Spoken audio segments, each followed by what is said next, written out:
It is a glorious day. It is the ManFUzed Podcast. Kay Lee, your host, my co-host, as always, Ben H. Ben H in the house. So I think across the United States, in our southeast region, there is rejoicing amongst many a parent. Afternoon Delight is back again. Yes, because where we live, actually, kids go back to school pretty damn early. When I tell people that are in other regions or other parts of the world, hey, yeah, our kids start school on a Thursday. They're like, what? Yeah. That's really early. I think it's early, too. I mean, we didn't start where I'm from until like late August. Be like the last week of August. Yeah, but we probably get out earlier. My kids, my school district, they started back today. They're back. My wife dropped them off this morning. And it's weird. They start on a Thursday, so the kids go back for 2 days and then have the weekend off, which I think is great. Yeah. Because I remember, from what I can remember, always starting off on a Monday. And then you're like, a long week.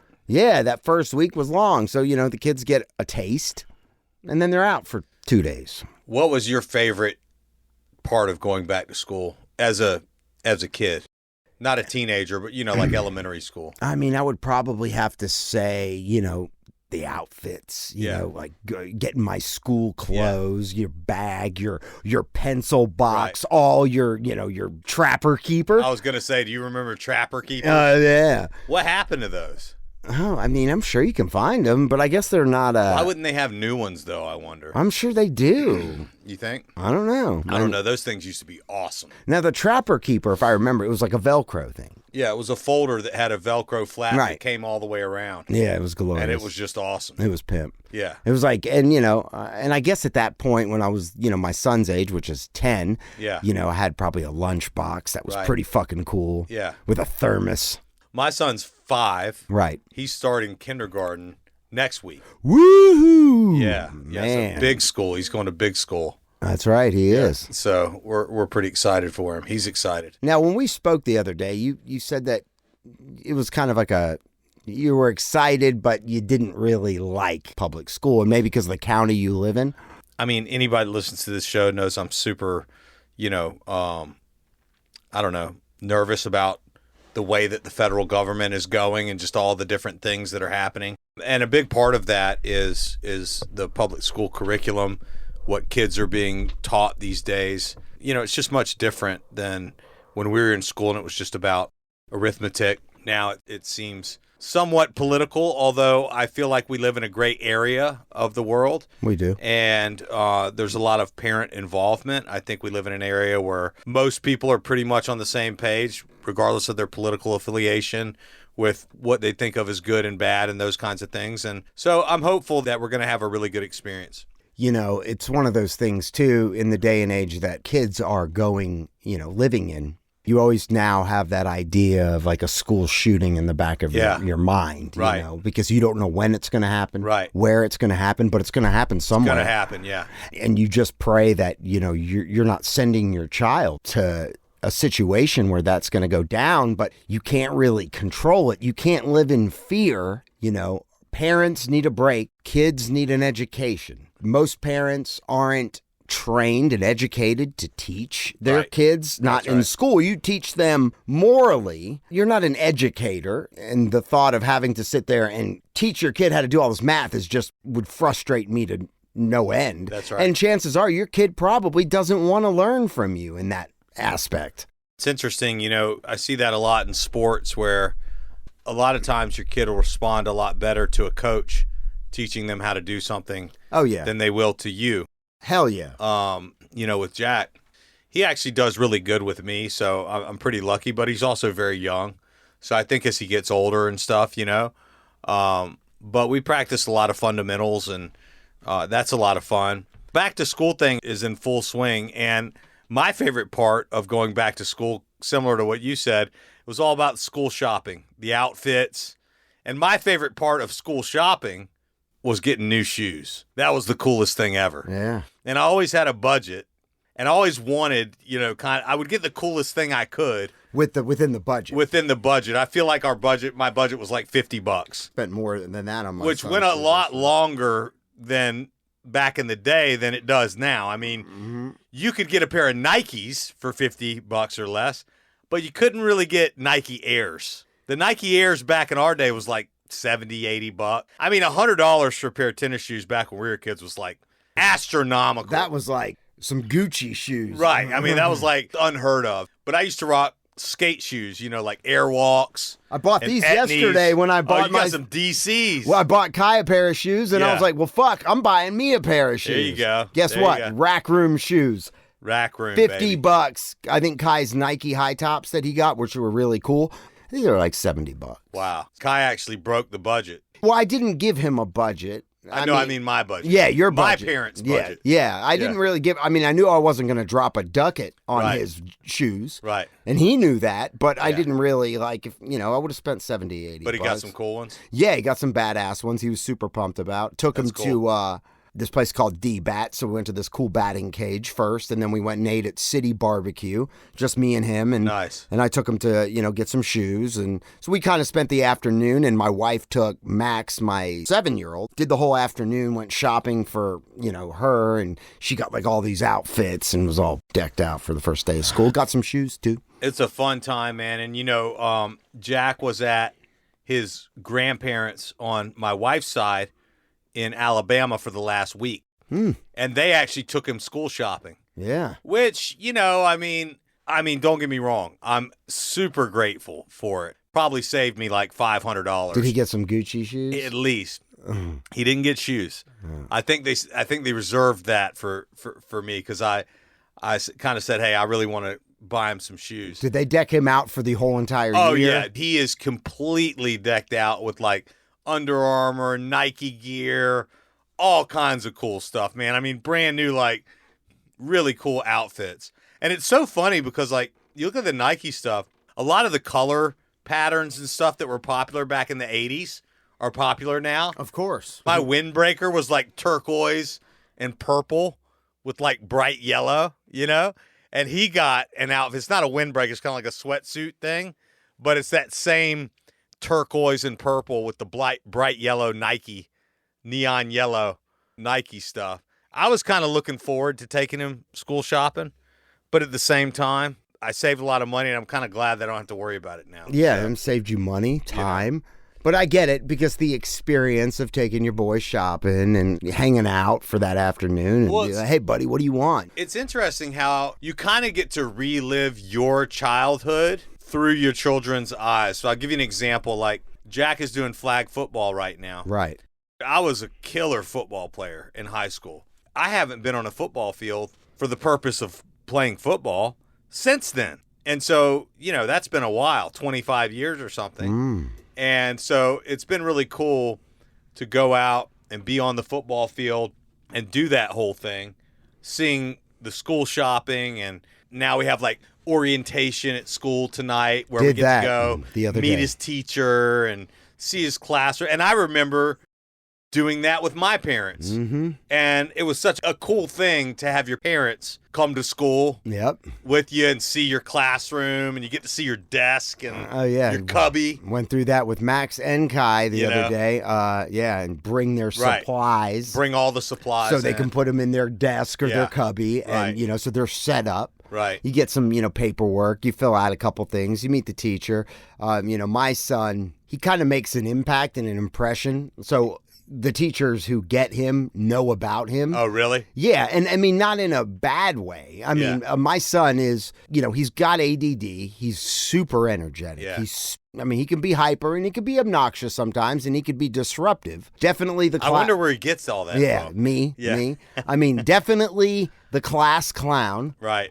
I was. Right. I used to have my certificates. I wish I still did from when I was in 3rd grade. Oh, really? It's almost like watching him repeat at some point. I'm sure the new teacher will probably have to make a phone call to me. Kai needs, do this, that. But they fall in absolute love with him. He's a sweet kid. And, dude, he's a charmer. Yeah. And he wins his way into their heart. There you go. And, by the end of the season, the teacher will be so wrapped up around his finger that it'll be...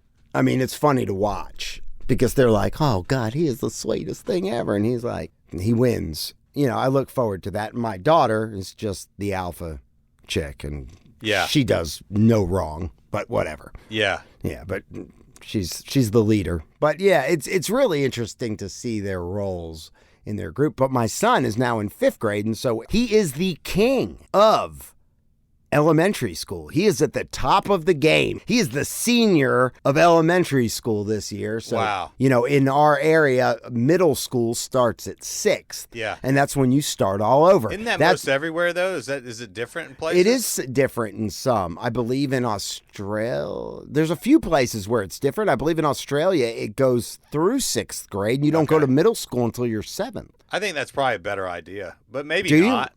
I don't know. It's middle school is such a weird age. I guess I understand why they do it, because you're kind of too big to be with the first graders and the kindergartners, but you're not quite big enough to be with the 15-year-olds either. Either way, you're starting over and you're at the bottom rung. Yeah, you're at the bottom of the he might be bowl. kingpin Enjoy elementary school, Yeah. but then you're grunt. As soon as you go to middle school, you are you're the bottom. Going through this process, I haven't thought about it. That's what I mean. Since I got done. That's what I mean. Like, you leave these places in your life, and it just kind of becomes part of your past that you really forget about until now. I have a kid, and I'm taking him through the motions, and it's causing all these memories to come back about my childhood. You said in 5th grade you were dipping. Yeah, I have a memory of being in 5th grade and actually having dip, like skull, wintergreen. Remember how you used to pack them? Yeah, you pack it, and dipping in class and spitting in the water fountain. Ew. I think it was Bandits. You remember Skull Bandits? Of course. I never got into chewing or dipping. I always found it to be a foul, disgusting fucking habit. It is gross, dude. Don't get me wrong. Now, and I have nothing against people that do. Well, somehow in Tallahassee, Florida, it was the cool thing to do. It was the cool thing. 5th grade. I don't know how that happened. You look at these kids and you're like, oh my gosh, they're babies. I remember being in 5th grade and I didn't think I was a baby. No. But you are. I mean, you're what, 10? Yeah. 11? Yeah. It's not a baby, but I mean, still, it's very, very young. Yeah, and so when you said that, I was like, well, in 3rd grade, I got in trouble for selling what you would call pornography now. Yeah. It was the equivalent. It was magazine, ripped out pages from the sluttiest, smuttiest magazines like Cherry and Penthouse Hustler, and I got caught by the principal selling these pages to younger kids that were like in 2nd grade. So I was getting like $3 a page. Wow. And he was so embarrassed, and I don't know if I've told this story but on this podcast, but he was so embarrassed that he didn't even know what to say to my parents. So he was like, we're just going to keep this between us, but don't ever let me find that you're doing this ever again. Could you imagine having to broach that conversation? Your son is selling, from what only I could describe as pornography, to younger kids. That's hilarious, man. You telling me that makes me remember in 2nd, 3rd grade, we used to have a stack of pornos that was hidden behind one of those electrical boxes, those green boxes. Where you hide any pornos. Yeah, like in the woods, you know? Oh, yeah. And it was soaking wet. I mean, just sit there in the rain. Break out the stash. But all the neighborhood kids knew about it, So would they take them from the woods or from the outside and then bring them home? You could just go and it was hidden there and you could look at it. So these weren't videos? This was just pages of, it was like magazine, like Playboy or Penthouse. Oh, yeah. There was 2 or 3 of them. And they were gross, dude. They were like in the pine straw, like wet, you could barely see anything. All the pages were stuck together. Oh, God. But man, I mean, the Bush, I just remember seeing Bush. I mean, you know what I mean? Just that was back in the day when Bush was in style. I don't think most of the magazines I had a lot of Bush. I think they were shaved and kept. No, tons of Bush back in the 80s. Well, don't you remember like back in the day when, the girls would have the pubes like sticking out the side? It was like a squirrel was stuffed suit, in. You know what I mean? That was not attractive. No. Just nothing but just pube. When I was a body piercer, and I was actually old enough to have an opinion on, do I like Bush? Do I not like Bush? Right. But, as the years went on and I was piercing more and more male and female genitalia every day. Yeah. Obviously at that age in the 90s and, whatever, but I mean, everyone was primarily like shaved and kept well and no hair at all. But on occasion, someone didn't get the fucking memo that Right. Bush was not in. Right. And I would be disgusted Yeah. at the hair. Well, I guess it'd be the equivalent. I mean, I would have, in this day and age, I still probably say if you took the percentage of males who groom themselves, I would probably say that a lot of men probably still think that that's weird. Like, yeah. I mean, see, not me. I'm not I don't love a ton of body You're a hair. groomer? Oh, yeah, I groom. Oh, yeah. Yeah, I groom. Sometimes I'll use one of my wife's You razors. just use the one that you put on your face. You get No. done shaving your face. No, I have a special, but my wife has these like 5-blade razors that are like super lubricated. Oh, yeah. Where you don't even need shaving cream. I guess what she shaves her legs with. Yeah. And sometimes I'll run that across my taint. No, just like, too much info. I don't know if anyone else does that out there. Oh, But my God, and then that's she funny. yells at me because I'll leave like a woofy patch in the razor. I told you don't use my Oh, my fucking God. razors. Yeah. I'll just leave a bush hanging out the top of the razor. I wanted you to know I was here. Yeah. You did it on purpose. Oh, my God. Yeah, she's like, it dulls my shit up. I'm like, well, Dude, that is too funny. you know, sometimes you got to shave the shaft. Oh, my God. Yeah, it gives it about 2 inches. Yeah, you pick up some big size there. Yeah, you pick up some extra length. Yeah. You know, as a woman, you might not ever think about that. That's right. But the bush Yeah, will make it look smaller if it Yeah. sticks out 4 inches. that's right. That's Yeah, exactly You right. shave it, huge cock. For some. Yeah. For some, It there's doesn't matter. For some, there's nothing you There's can no do. saving it. Yeah. Only a magnifying glass. Hey, once again, thanks for listening to the ManFUzed Podcast. Join the show. Hit us up, manfused.com or 770-744-5227. Talk to you soon. Have a nice day.